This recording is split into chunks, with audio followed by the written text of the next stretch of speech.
Shi wannan taro da aka hada, taro ne na san ra'ayi, taro ne ba wanda za a inganta jama'a ba, kuma ita rayuwa wanda Allah ga liman ga mutumin ka. Sama na shi!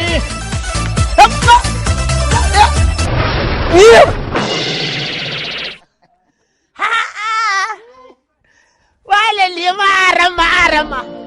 La ilaha illa. Allahu akbar. Wai Allah! Malam liman. Yaran nan sun cuce ni. Allah ya man sa kaiya. Malam liman kenan. To malam liman ina mai baka shawara. Kwarai. Yanzu dai ana sana'a. Kaga idan jikinka ya barka. Iye. Yin magarba. Kwarai. Idan kuma ba samu magarba ba. Kwarai kwa. Kuma maza ne an samu ishi. Yawaye. Idan kuma ba samu ba. Kun shafa yi da wuturi fa ba zan yi ba. A haina yi ba. Tabbata na mu ganya. Ta fi ta gayya dafi. Kwarai kuwa. Allah ya daga ka. Ya buga ka da kasa.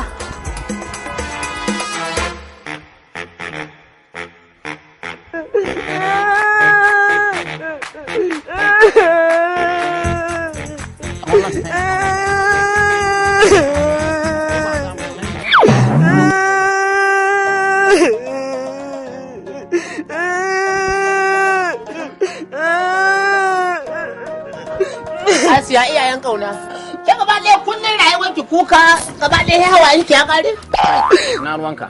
Ruwana na gidanmu. Dame ka. Ta sha'aninta don Allah. Waye da keki?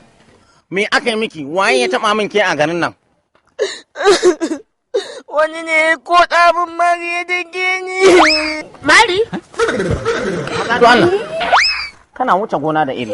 Ya kamanninsa suke a ina yake? Yana can. Jamu mu je. Mu je shiga gaba. Za a iya taɓa mini yaya, ƙanwa, matarwa, ƴan uwa, ta jikina, abokina, amma zan iya ƙyalewa banda ke. Yanzu nan zan rusa wannan ƙauye gabaki ɗaya ranka ta kaf. Tsaya daga nan don Allah ke. Kai ma jingina. A dole in jingine. Salamu alaikum. Yau za a gane ran maza ya ɓaci. Aha.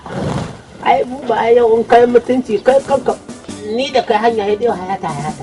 Cikin yanayi na ɓacin rai, tattare da sigar ramuwa. Salamu alaikum. Ina mai tabbatar maka cewa yayin da duk mutum ya kuskure lokacin zai gane shayi da wani.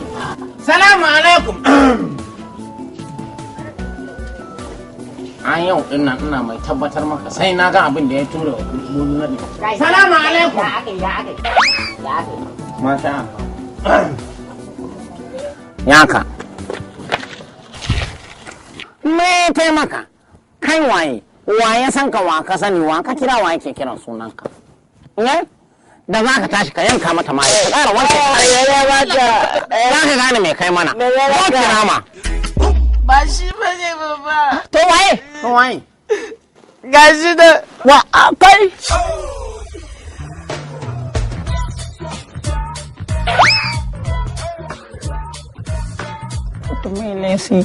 Wannan wani irin buhun bala'i ne haka.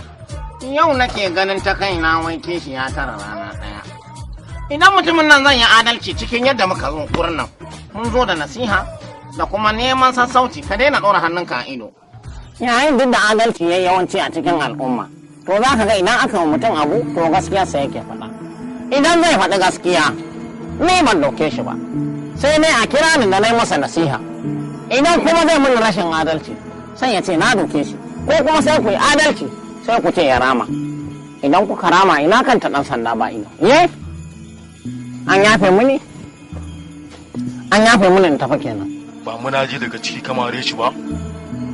Yanzu shi kake so ya rama ko kana so mu rama masa ne? A'a.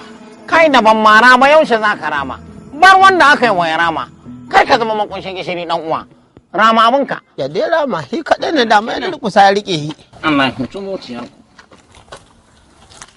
Kai, buba, farfaɗiya ce. Amma daga lokacin da aka yi maganan nan ya muka yi da ku. Cewa ne fa ku bashi ya rama. Yaushe za ku zuro hannu ta baya ku wanke ni da tafi haka. Har sai da na yi ɗan gajeren suma. Ba wanda ya mare ka a cikin mu shine ya rama marinsa da kansa. Da hannun ka kai wannan duka. Kware kwa. Shin ukun za ka rama duka ko ka yi guda ɗaya mai ban haushi. Ai duk mare guda ɗaya a biye yake. Yanzu guda shida kenan zai rama.